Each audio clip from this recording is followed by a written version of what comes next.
Hola lectores, ¿dónde estáis? Yo curiosamente estoy en Etiopía a través de la lectura de Teodoros de Mircea Cărtărescu. Y digo curiosamente porque en este vídeo os quiero hablar de las que fueron mis lecturas a lo largo del último Black History July. Esta iniciativa que hace ya bastantes años que organizo y que nació cuando un día por casualidad, respondiendo a la pregunta de un lector, me di cuenta de los pocos escritores negros, afroamericanos, afrodescendientes que había leído. Y desde entonces, cada mes de julio, me dedico a leer de forma exclusiva o simplemente centrándome más en literatura escrita por escritores negros. Y es que además no fueron pocos los libros que leí para Black History July. Hasta 5 libros pasaron por mis manos a lo largo de este mes. Algunos me sorprendieron, otros me fascinaron, otros me decepcionaron un poco. Y en este vídeo os lo quiero contar todo. Bienvenidos a mi Black History July. Bienvenidos a Trotalibros.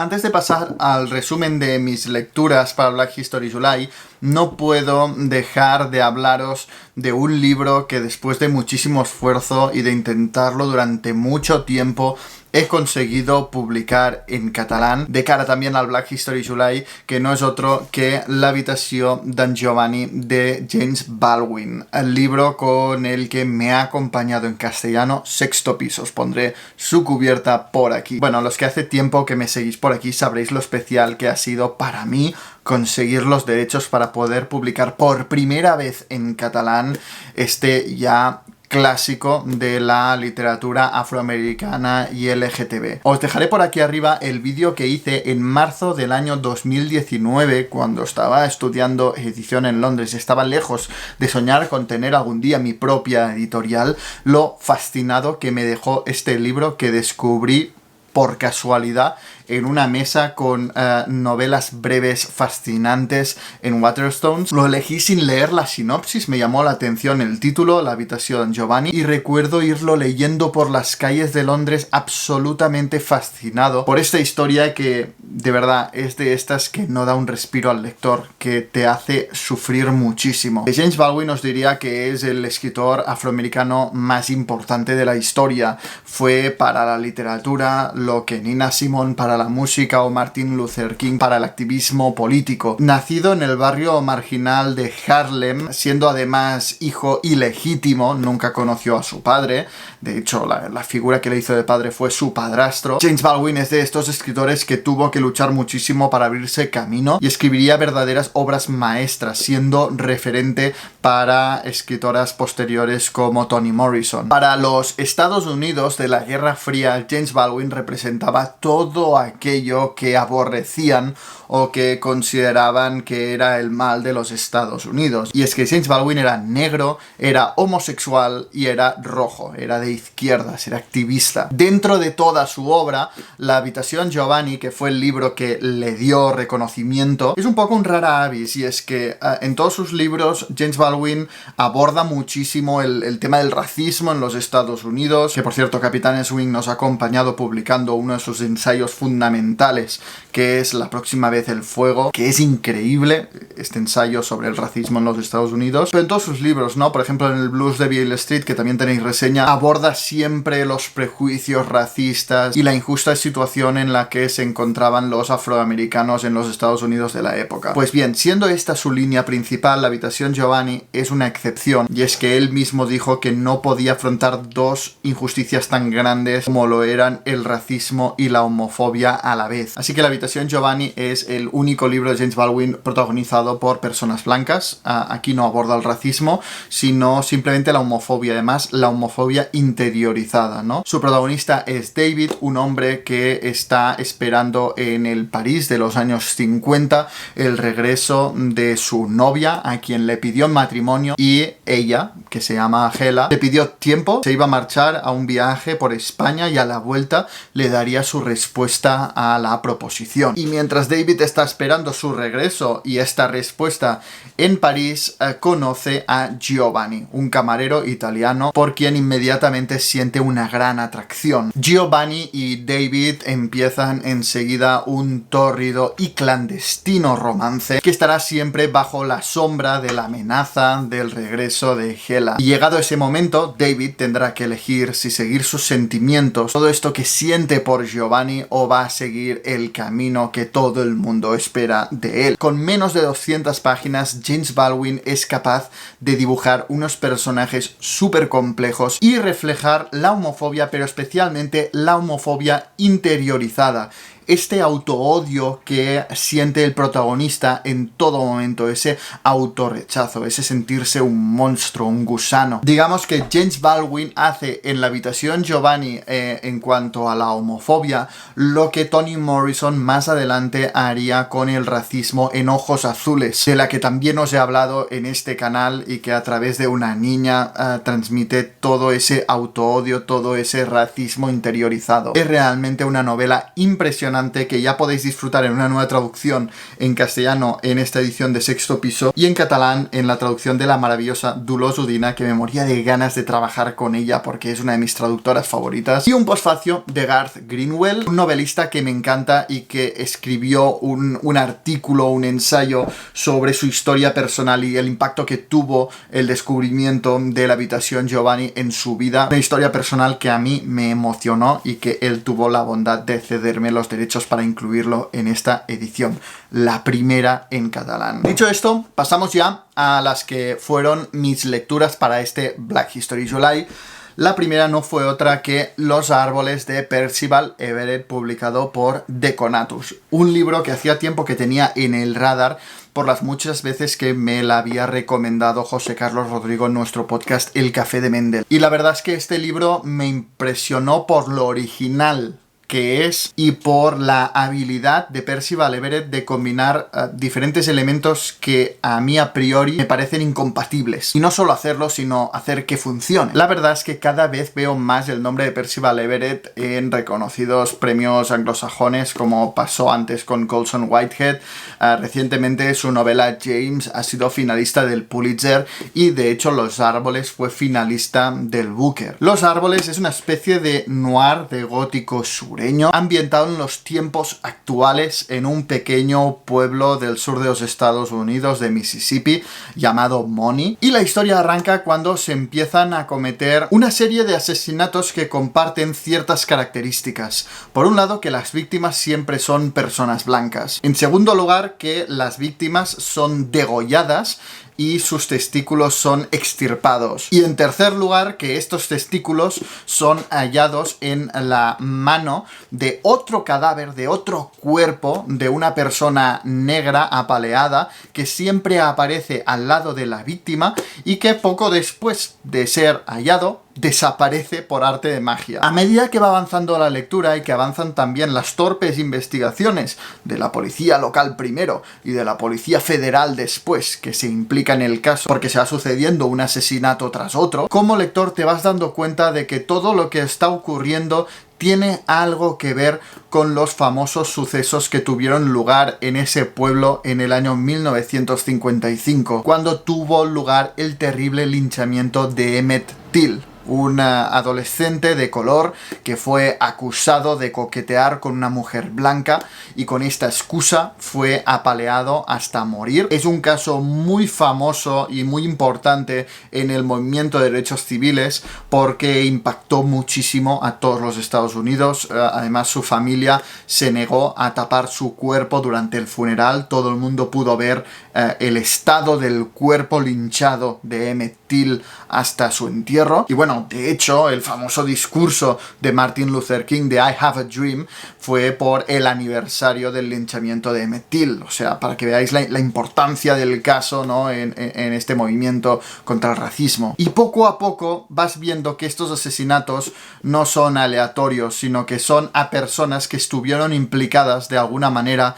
en algún linchamiento o directamente en el linchamiento de Emmett Till. Que todo forma parte de una surrealista y extraña extraña y sanguinaria venganza perpetrada casi 70 años después. Y aquí está lo sorprendente del caso y lo original de la novela, esa capacidad de Percival Everett de combinar una cosa tan dura y tan grave como volver a reabrir esas heridas que en realidad nunca se cerraron, de todos esos linchamientos, de las actuaciones del Ku Klux Klan, de los abusos de las personas blancas para con los negros en aquellos tiempos. De hecho, hay una parte, incluso diría mi favorita novela, en la que aparece toda una lista de nombres de personas de color que fueron apaleadas y te transmite la gravedad y la dimensión de la tragedia. E incluso la pone al lado del racismo existente todavía hoy en el sur de los Estados Unidos. Los asesinos nunca fueron juzgados. Es como que se ha querido pasar página en una especie de transición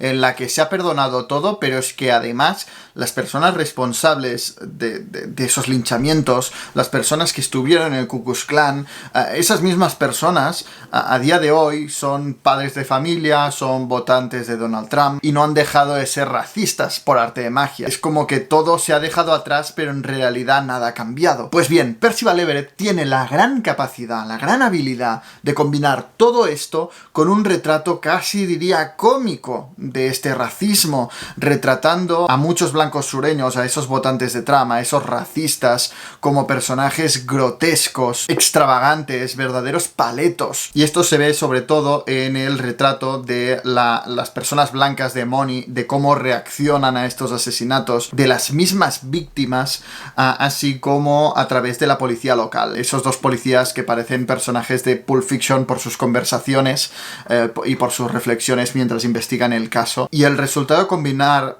una realidad tan escalofriante como es el racismo de antaño y el racismo actual del sur de los Estados Unidos con esa parte más cómica es una ironía afiladísima. Si algo no me ha acabado de convencer de esta novela, para mí es el final. Un final que, por ejemplo, a José Carlos Río le encantó, pero para mí, al final de la novela, todo se sale un poco de madre. Acaba siendo casi una historia de zombies. O sea, la cosa para mí, al final, se le descontrola a Percival Everett. Pero sin duda es una novela que te hará reflexionar, que te rompe, pero que también te hace reír, ¿no? O sea, consigue este equilibrio que parece imposible a priori. En segundo lugar, ya sabéis que no pasa ningún Black History July sin que yo lea un libro de Toni Morrison, una escritora que a mí me fascina y que me he propuesto ir leyendo toda su obra de forma cronológica por orden de publicación. En este último Black History July le llegó el turno a Jazz, publicada en el año 1992.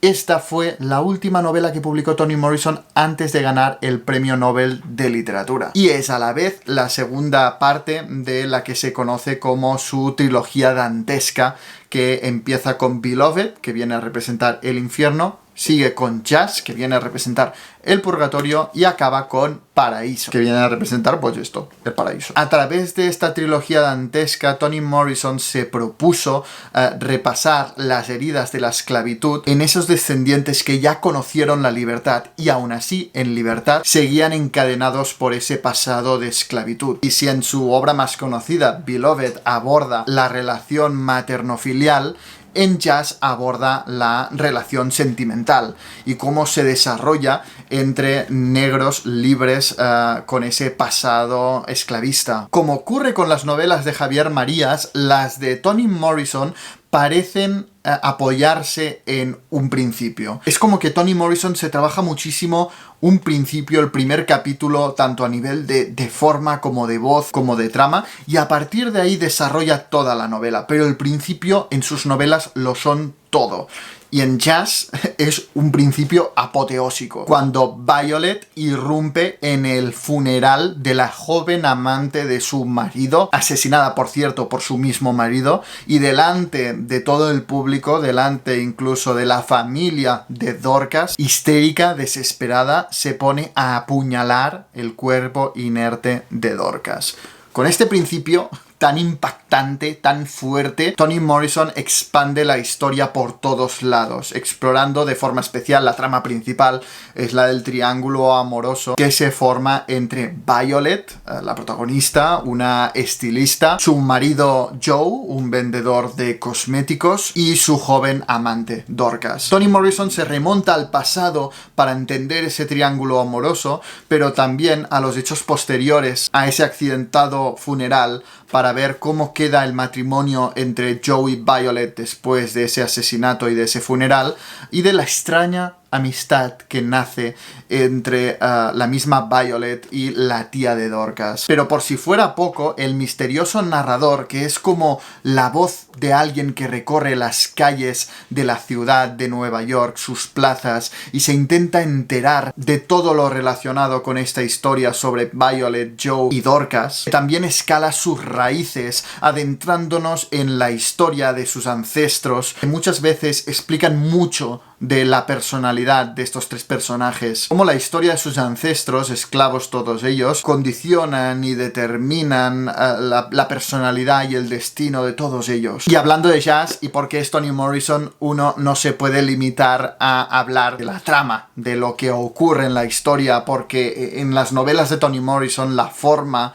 también lo es todo. Y en jazz esto no es diferente y lo lleva incluso en el título. Es interesante la paradoja de que el estilo de música que es más libre, más improvisado, menos sujeto a normas, como lo es el jazz, nació de un colectivo que tuvo que luchar tanto para su libertad. Y el desafío formal que se pone Toni Morrison en esta novela es la de llevar a la literatura la libertad, el dinamismo y hasta el ritmo del jazz. Sin ir más lejos, la historia empieza con el sonido, que José Carlos me dijo cómo se llama, pero se me ha olvidado completamente, de la aguja del tocadiscos, ese ruido primero que hace cuando todavía no empieza a sonar la canción, la historia empieza con este sonido. Y es que toda esta historia se lee realmente como una canción de jazz que avanza por donde menos te lo esperas. Y por si fuera poco, la música también tiene un papel en la trama, ¿no? Casi se le iguala a la ciudad en el sentido de que en la música y en la ciudad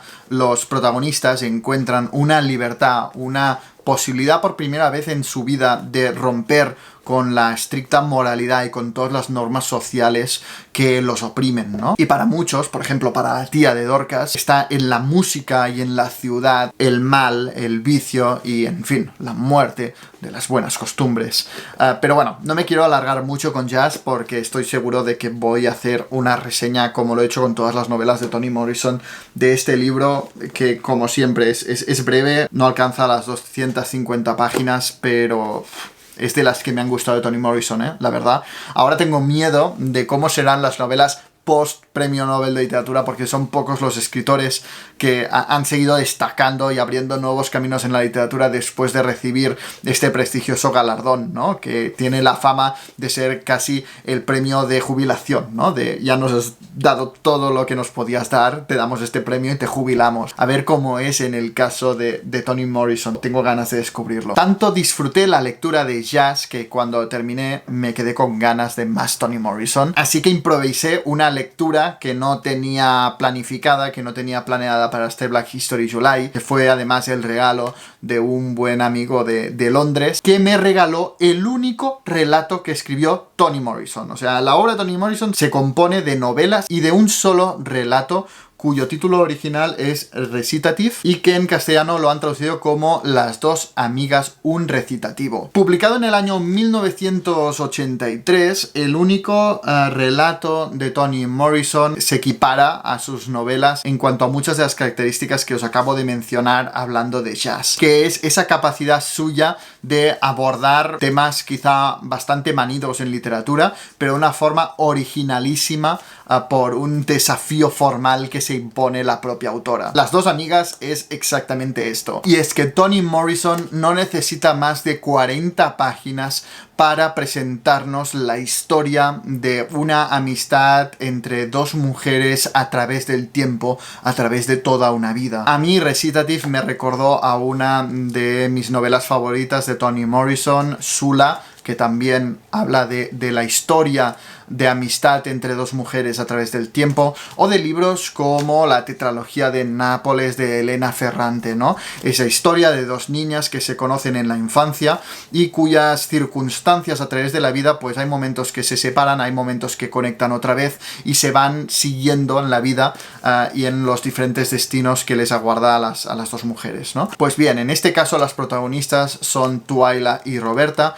que se conocen con 8 años en un orfanato en el que ambas están de forma temporal porque por razones diferentes sus madres no se pueden hacer cargo de ellas durante un tiempo. Mientras están ahí en el orfanato se hacen amigas inseparables, se apoyan la una a la otra, son casi como hermanas, hasta que llega el momento en el que primero una de ellas se va del orfanato, luego la otra, y sus caminos se separan, pierden el contacto. A través del relato tienen lugar hasta 5 encuentros de estas dos amigas, en un tiempo en el que además vemos cómo eclosiona y se va desarrollando la lucha por los derechos civiles contra el racismo en los Estados Unidos. Pues bien, hasta aquí nada raro, ¿no? O sea, nada especialmente original. La cosa y el desafío formal y la propuesta y el juego de Toni Morrison en este relato es que sabemos desde el principio que una de las amigas es negra y la otra es blanca. La cosa es que es muy fuerte, pero la cosa es que Toni Morrison en ningún momento te dice cuál es cuál. Tú no sabes si es Twyla la mujer negra y Roberta la blanca, o al revés. Y además, a lo largo de toda la historia, Toni Morrison va dejando pistas contradictorias que te despistan en todo momento sobre quién es la blanca y quién es la negra, dejando así al descubierto los propios prejuicios racistas del lector, así como haciendo evidente una de las denuncias que, por ejemplo, James Baldwin apunta en La próxima vez el fuego, y es que todo el mundo es víctima del racismo. No solo la minoría oprimida, ¿no?, que en este caso serían los afroamericanos, sino que los blancos también son víctimas de este racismo. También están condicionados, limitados, casi diría esclavizados por estos prejuicios, por este racismo. Bueno, a mí la verdad, al final no deja de ser un relato, es lo que es, no se puede comparar a la profundidad de sus novelas, pero me pareció un juego interesantísimo y me maravilló la habilidad de Toni Morrison, ¿no?, para hacer que funcione todo un relato apoyado en las diferencias en la vida de dos mujeres separadas por el racismo, por formar parte de colectivos opuestos en este injusto conflicto del racismo, sin en ningún momento decirte a qué colectivo pertenece cada una de las dos protagonistas. Me pareció muy interesante. Mi siguiente lectura para Black History July fue Linden Hills de Gloria Naylor, el libro más largo de mi Black History July y al que dediqué más tiempo. Hacía muchísimo tiempo que quería leer a esta autora que ha sido rescatada de un injusto olvido. Yo al menos la puse en mi radar cuando la editorial Arde publicó su novela Bailey's Café, pero me he estrenado con ella a través de Linden Hills porque me llamó de una forma especial la atención el que fuera una reinterpretación, una reescritura del infierno de Dante. Además venía de leer la segunda parte de la trilogía dantesca de Toni Morrison, así que estaba como muy en el mood de ver reinterpretaciones, además en relación con el racismo de la Divina Comedia de Dante Alighieri. Pues bien, en este libro lo que hace Gloria Naylor es convertir el infierno de Dante en un exclusivo barrio adinerado negro en Estados Unidos llamado Linden Hills en Tupelo Drive. Bien, desde el principio te presenta este barrio Linden Hills como un lugar tan exclusivo que viene a representar para la población afroamericana el éxito definitivo, la culminación del sueño americano, ¿no?, para aquellos negros construidos a sí mismos y que han tocado el cielo del éxito, de la riqueza y de sus altísimas ambiciones. Tener una de las casas impolutas con jardines perfectos en las calles de Linden Hills supone haber superado tus orígenes de pobreza y esclavitud. Sin embargo, a medida que nos vamos adentrando a este barrio, a través de sus dos protagonistas, Willie, que busca trabajo, y Lester, que tiene una casa en Linden Hills y quiere ayudar a su amigo a encontrar esa serie serie de trabajos durante los días previos de Navidad. En ese sentido, Willy viene a ser una especie de Dante y Lester viene a ser una especie de Virgilio, ¿no? Que lo guía por ahí, por las calles de Linden Hills. Pues bien, decía que a medida que nos vamos adentrando a este barrio a través de estos dos protagonistas y se van destapando los secretos de lo que oculta cada una de las casas de este barrio tan exclusivo, nos vamos preguntando si realmente es un barrio de ensueño o de pesadilla. Vamos viendo todo lo que ocultan todas estas hermosas casas, todos estos jardines, toda esta riqueza. Y es la soledad de las personas que han renunciado a todos sus valores y han renunciado a todo para conseguir esta idea del éxito, para conseguir llegar a Linden Hills, armando así una reinterpretación del infierno de Dante en la que cada calle de este adinerado barrio que es Linden Hills es un nuevo círculo de este infierno, en cuyo fondo habita el Lucifer, el Satanás de esta novela, que es el propietario, el creador de Linden Hills, una figura realmente escalofriante. Es él quien decide quién entra y quién no, siguiendo misteriosos criterios que nadie conoce. A ver, está claro que Gloria Naylor escribe muy bien. Quizá la razón por la que yo no acabé de disfrutar esta novela es precisamente porque desde el principio lo intenté leer como una reinterpretación, como una reescritura del infierno de Dante, y constantemente jugaba a encontrar los símiles entre los habitantes de Linden Hills con los diferentes tipos de pecados y los contrapuntos que diseña Dante Alighieri en su infierno. Y no acaba de funcionar en este sentido, ¿no? Es como que Gloria Naylor cogió la idea del infierno, pero lo reinterpretó de forma más libre, porque no me acababa de encajar, ¿no? Iba como coja la historia.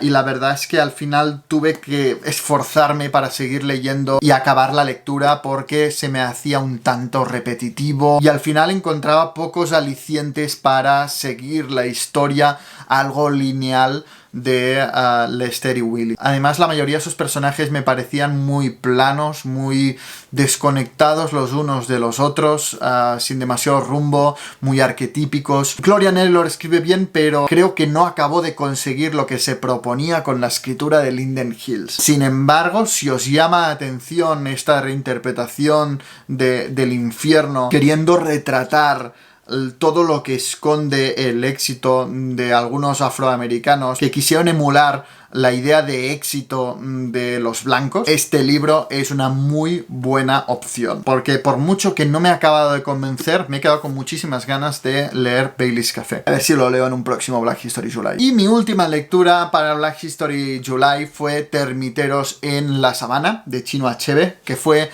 muy especial para mí, porque con la lectura de esta, la última novela que publicó Chinua Achebe, yo también completo la lectura de todas sus novelas. Con esta ya he leído todas las novelas que escribió este importantísimo escritor nigeriano. Publicada en el año 1987, Termiteros en la Sabana tuvo un gran éxito. Fue considerada la novela africana más importante de los años 80 y llegó a ser finalista del Booker. No me quiero alargar mucho con esta novela porque va a tener reseña propia, como todo lo que he leído de Chinua Achebe, y además quiero hacer un vídeo en el que repase todas las novelas de Chinua Achebe, y es que este escritor, como por ejemplo es el caso de Rafael Chirves, va recorriendo toda la historia de un estado cualquiera de África a través de sus novelas, ¿no? Su primera novela es Todo se desmorona, que se centra en el momento en el que llegan los europeos en una tierra africana con costumbres ancestrales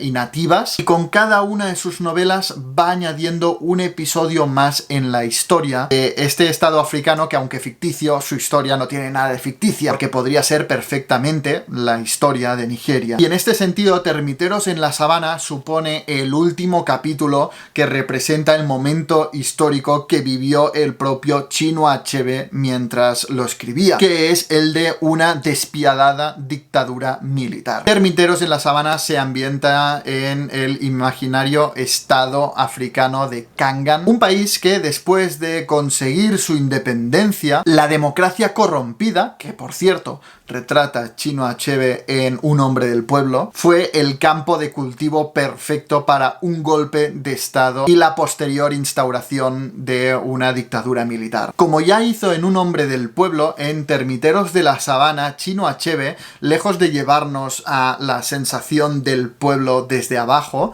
nos lleva a las altas élites de esta dictadura militar. Sus protagonistas fueron amigos inseparables de pequeños, fueron compañeros de clase, pero esta amistad ha ido cambiando con el paso del tiempo y especialmente cuando uno de ellos, Sam, ahora conocido como Su Excelencia, un general con grandes dotes sociales, viendo el desorden y la corrupción de la democracia, con la mejor de sus intenciones, pero también empujado por una ambición propia, lleva a cabo un golpe de estado que lo lleva a convertirse en el gran patriarca, en el gran dictador de ese estado. A la hora de formar su gobierno, buscó a gente de confianza y por eso le pidió a su amigo Chris Orico, que era el editor de un importante periódico del país, que dejara su puesto para convertirse en su ministro de información. Y es así como el tercero de estos amigos, Ikem Osodi, consigue el cargo de editor en jefe de este diario en sustitución de Chris,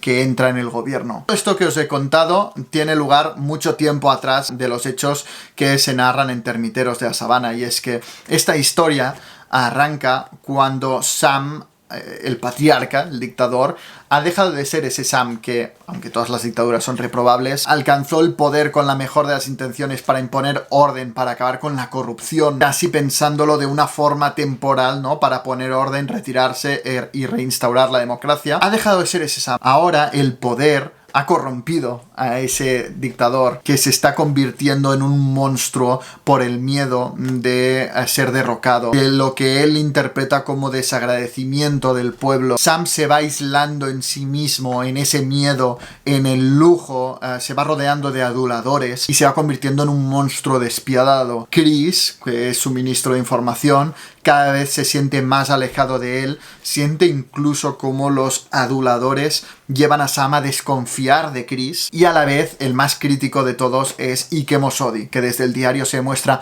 muy crítico con el dictador y con su gobierno. A partir de esta historia, a través de la relación entre estos tres hombres que fueron amigos inseparables en la infancia, pero que ahora se hallan tan separados los unos de los otros por las circunstancias políticas y sociales del país, Achebe realiza una radiografía implacable de los dictadores, de cómo se acaban convirtiendo en verdaderos tiranos, en cómo funciona la represión a los escritores y a los periodistas en una dictadura. Pero lo que me sorprendió más, y fue gratamente, es la crítica de Chinua Achebe al pueblo. Ese pueblo que aplaude al dictador porque encarna la idea de ese orden marcial, y cómo el pueblo absolutamente desinformado se deja llevar con su furia implacable hacia donde se le dirige en cada momento. O sea, realmente el pueblo queda retratado como una marea letal, imparable, pero dirigida por manos manipuladoras, ¿no? Una idea de pueblo, por cierto, muy trabajada ya por William Shakespeare, que también era muy duro con el pueblo, ¿no? Y en cómo se dejaba llevar, manipular en cada momento. No me lo esperaba para nada, porque la verdad es que simplemente leí este libro para completar toda la obra de novela, esto sí, de Chinua Achebe. No es que me llamara especialmente la atención, pero se sitúa sin duda entre mis libros favoritos de Chinua Achebe. De hecho, de todas las novelas de Chinua Achebe, la única que no me gustó y que de hecho me aburrió muchísimo era precisamente la que a priori me había llamado más la atención, que era Flecha de Dios. Pero el resto de novelas de Chinua Achebe me han fascinado, y esta no ha sido una excepción. Con la lectura de este libro ya he terminado todas las novelas de Chinua Achebe, pero como no tengo bastante y estaba sediento de más Chinua Achebe, me he hecho con sus relatos, Girls at War, y con su autobiografía centrada en la guerra civil de Nigeria, de There Was a Country, que también de este libro me han hablado muy bien. Así que vamos a tener más Chinua Achebe, pero en lo que es novela ya me lo he leído todo. y me ha encantado. Ha sido una experiencia impresionante ir siguiendo la historia de ese estado africano que puede representar a Nigeria o a cualquier otro estado africano a través del tiempo de Black History July en Black History July. Y esto es todo. Dadme un like si os ha gustado este vídeo. Dejadme en comentarios qué libros leísteis para Black History July, qué libros me recomendáis para los próximos Black History July. Dejádmelo todo en comentarios que yo siempre os leo. Y sobre todo, no olvidéis suscribiros en el canal para no perderos ningún vídeo. Leed mucho.